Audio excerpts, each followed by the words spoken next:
नमस्कार, मी स्नेहल पाटकर. या विशेष कार्यक्रमात तुमचं सगळ्यांचं स्वागत. शाळा म्हणजे केवळ 4 भिंतीतलं शिक्षण नव्हे, तर शिक्षणाबरोबरच इथं घडवले जातात संस्कार. आणि हे संस्कार आयुष्यातल्या प्रत्येक वळणावर साथ देतात. मुख्यमंत्री उद्धव ठाकरे आणि जलसंपदा मंत्री जयंत पाटील यांनी त्यांच्या बालमोहन विद्यामंदिरातल्या आठवणींना उजाळा दिला. मुख्यमंत्री उद्धव ठाकरे बालमोहन शाळेच्या 1976च्या बॅचचे 10वी ई मधील विद्यार्थी, तर जलसंपदा मंत्री जयंत पाटील हे 1977च्या बॅचचे 10वी ड मधील विद्यार्थी. बालमोहनचे हे 2 विद्यार्थी राज्याच्या मंत्रिमंडळात विराजमान झाल्यानंतर शाळेत अभिमान सोहळ्याचं आयोजन करण्यात आलं होतं. आणि पाहुयात या सोहळ्यादरम्यान उद्धव ठाकरे आणि जयंत पाटील यांनी आपल्या आठवणींना कसा उजाळा दिलाय.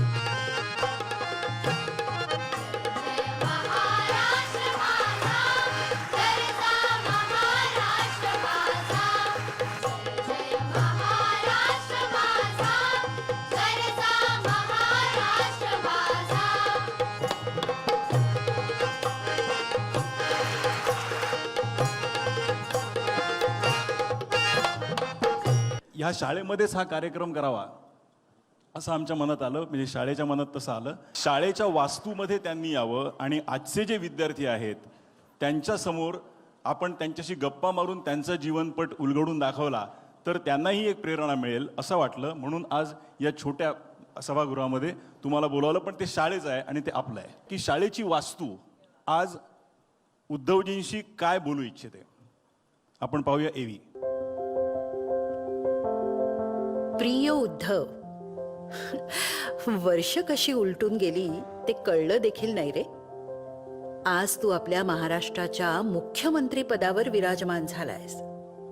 चोहो बाजूनी तुझ्यावर होत असलेला कौतुकाचा वर्षाव ऐकून डोळ्यात आनंद अश्रू उभे राहिले.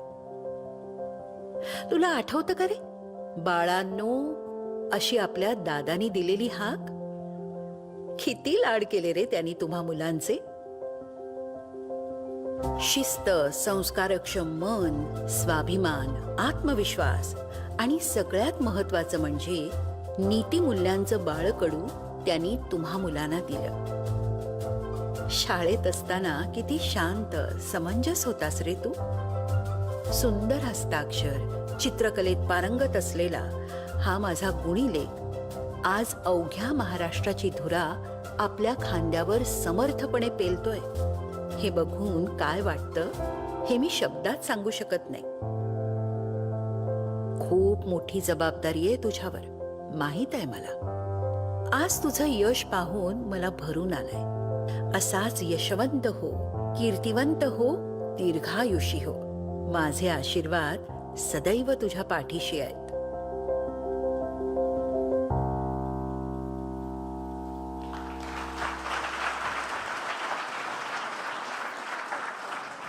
याचं लेखन केलं होतं तुमच्याच वर्गातली अमिता देवस्कर सामंतीने. आमच्या वर्गातली हुशार विद्यार्थिनी होती तेव्हा. हो ना. आणि त्यावेळेला गणिताचा पेपर मला अजूनही आठवते. त्या सगळ्या दोघी तिघी उर्मिला रेगे. उर्मिला रेगे आली मला वाटतं. आले का? ती त्या बॅचला पहिली आली होती. ती बघा. एक आणि कोण होतं, विशाखा. विशाखा राऊत नाही, दुसऱ्या. ह्यांच्यात मार्क एक कोणाला कमी मिळालं, आम्ही जेमतेम पास झालो म्हणून आनंदात असायचो. आणि या पहिल्या दुसऱ्या येऊन रडत बसलेल्या असायच्या की मार्क कमी का मिळाला. आम्ही आपले बाबा झालं, त्या पहिली तरी आमची नाव लागली म्हणून आम्ही आनंदात असायचो. पेढे वाटायचे बाकी असायचे. जयंतराव, उद्धवजींपासून सुरुवात करतो, नंतर तुमच्याकडे येतो. शाळेतला पहिला दिवस आठवतो का? मला वाटतं सर्वांनाच आठवत असणार तो पहिला दिवस. म्हणजे अर्थातच त्यावेळेला शाळेत येण्याची तयारी नव्हतीच, तरी देखील शाळेत जायलाच पाहिजे, सगळ्यांना जावं लागतंच. मी माच्या कडेवर होतो, रडत तर होतोच. मोठ्या मुश्किलीने ती शाळेपर्यंत घेऊन आली, वर्गापर्यंत नेलं. वर्गाचं दार बंद होतं.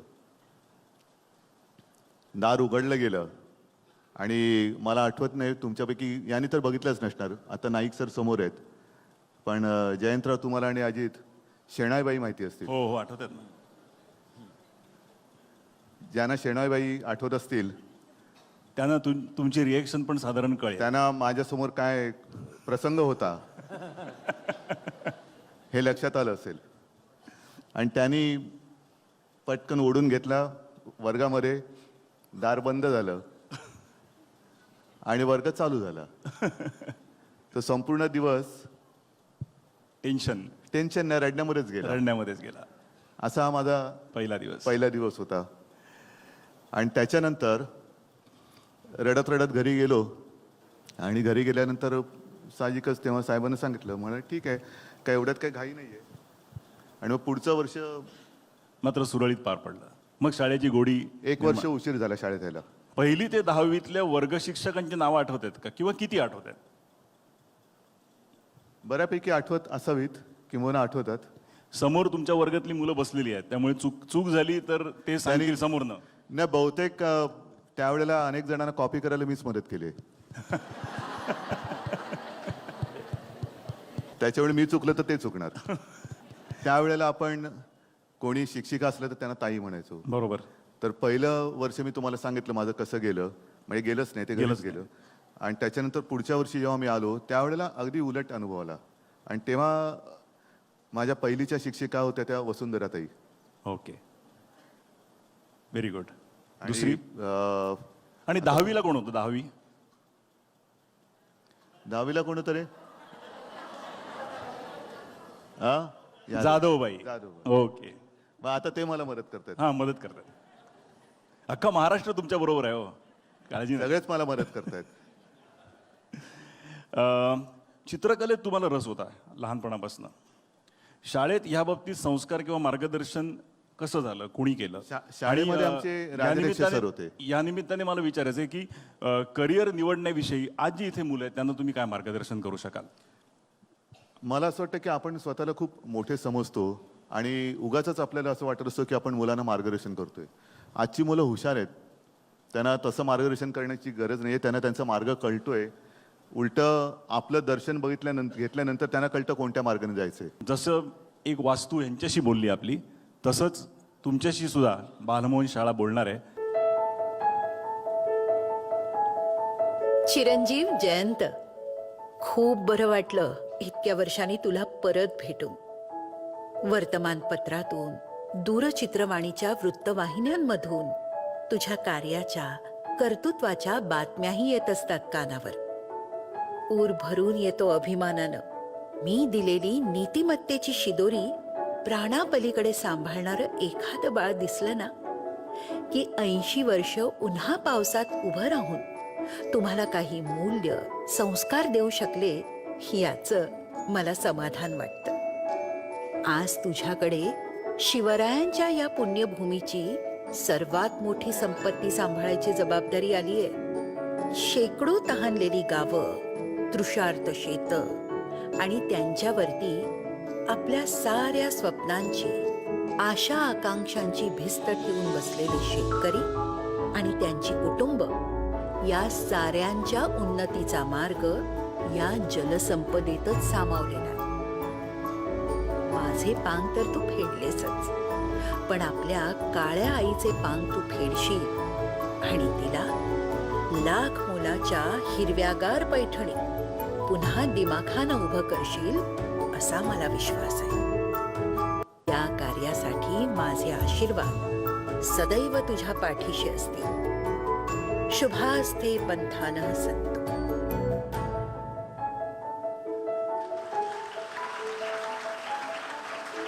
तुम्हाला पहिला प्रश्न विचारतो तो असा की शाळेत असतानाचे तुमचे आवडते खेळ किंवा छंद याविषयी सांगाल का?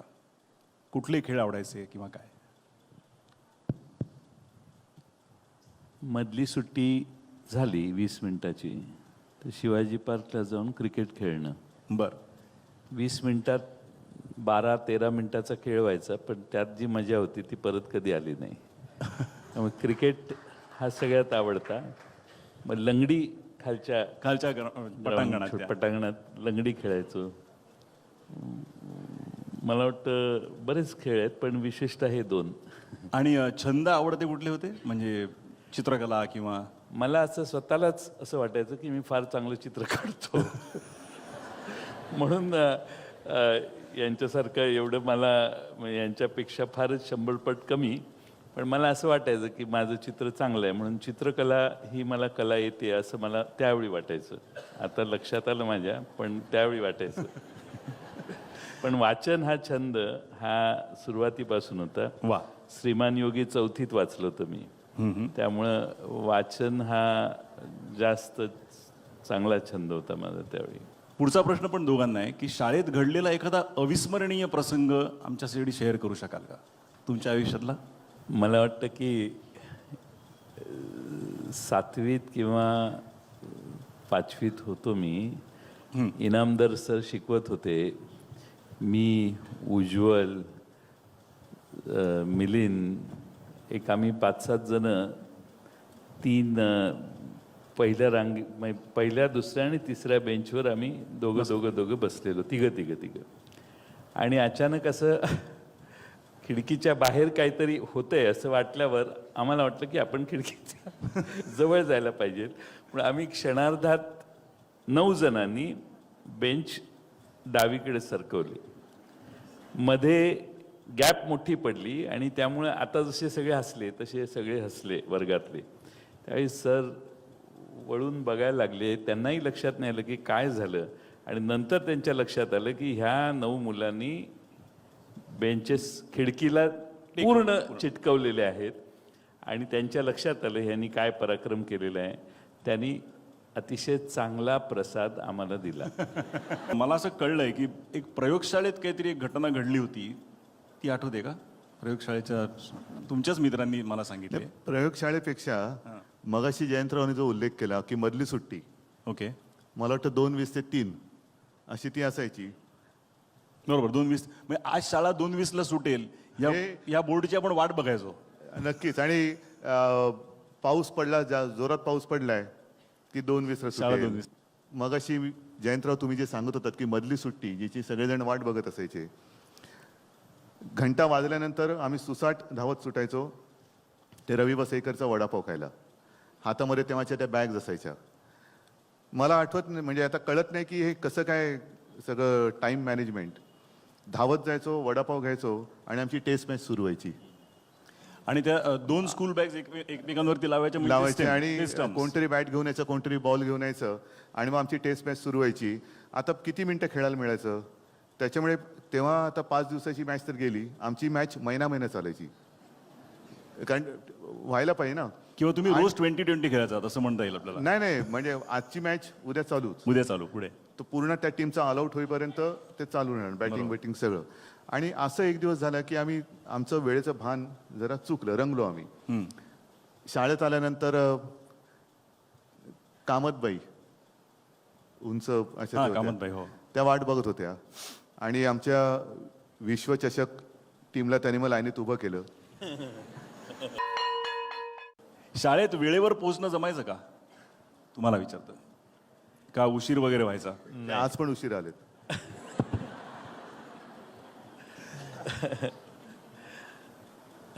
बहुतेक वेळा 5 मिनिटं 10 मिनिटं, कारण मी बरंच लांबून यायचो त्यामुळं 5-10 मिनिटाच्या अंतराने पोचायचं. पण नक्की 5-10 मिनिटं उशिरा पोहोचायचे का हो? नाही, उशिरा नाही, आधी पोचायचं. आधी पोचायचं. दररोज उशिरा म्हटल्यावर काढलं असतं मला. दहीहंडी, बालदिन, दसरा आपल्या शाळेमध्ये फार चांगल्या प्रकारे साजरे केले जातात हे उत्सव. त्याच्या आठवणी किंवा त्याच्यात तुम्ही सहभागी होत असत दोघे जण? मी तर व्हायचो बाबा प्रसाद घ्यायला. प्रत्येक म्हणजे तेव्हा असायचं ना, गुरु दादा स्वतः असायचे उभे आणि मग ते मला वाटतं मार्च-एप्रिल आला की आंबे डाळ पण कलिंगडाची कापटी एक असायची. त्याच्यानंतर दहीहंडी असल्यानंतर सुद्धा तो प्रसाद वाटप असायचा, चणे आणि गुळ असायचे. तर ते त्यावेळेला आवर्जून मी सहभागी व्हायचो. ते आपण दहीहंडीत 1-2दा सहभागी झालेलो. पडलात का? दहीहंडी फोडलीत? नाही, मी फोडायला नव्हतो पण सहभागी होतो. आणि आयुष्याच्या प्रत्येक वळणावर शाळेचे संस्कार जास्त उपयोगी पडतात. आणि शाळेत शिक्षण तर उत्तमच होतं. खरं बोललं पाहिजे. चुकीचं काम म्हणजे चांगलं आणि वाईट याचा फरक शाळेच्या संस्कारामुळे कळला. काय करायला पाहिजे आणि काय करायला नाही पाहिजे याची निवड करण्याची समज आम्हाला शाळेनं दिली. आणि ज्यावेळी उद्धवजी महाराष्ट्राचे मुख्यमंत्री झाले त्यावेळी मला सगळ्यात महाराष्ट्रात जास्त कॉन्फिडन्स होता की बालमोहनचा विद्यार्थी कधीही चूक करणार नाही, वा. चुकीच्या मार्गाने जाणार नाही, पटलं नाही तर अलिप्तवाद स्वीकारतील, पण कोणत्याही प्रकारे बालमोहनच्या विद्यार्थी चुकीच्या मार्गाने जात नाही असे दादांचे आणि शाळेचे संस्कार होते. मला काही चिंता वाटत नाही. त्यामुळे ह्या शाळेनं बरंच काही आम्हाला सगळ्यांना दिलेलं आहे. आपल्या शाळेत मला आठवतं लहानपणी पालकांना बोलावलं जायचं, समजा अगदी जास्त मस्ती केली तर तसं कधी बाळासाहेबांना बोलावलं गेलं? कधीच नाही. हे तेव्हापासून किती शिस्तीत वागणारे आणि किती छान वागणारे मुख्यमंत्री आपल्याला लाभले आहेत. आहे का रेकॉर्डवर?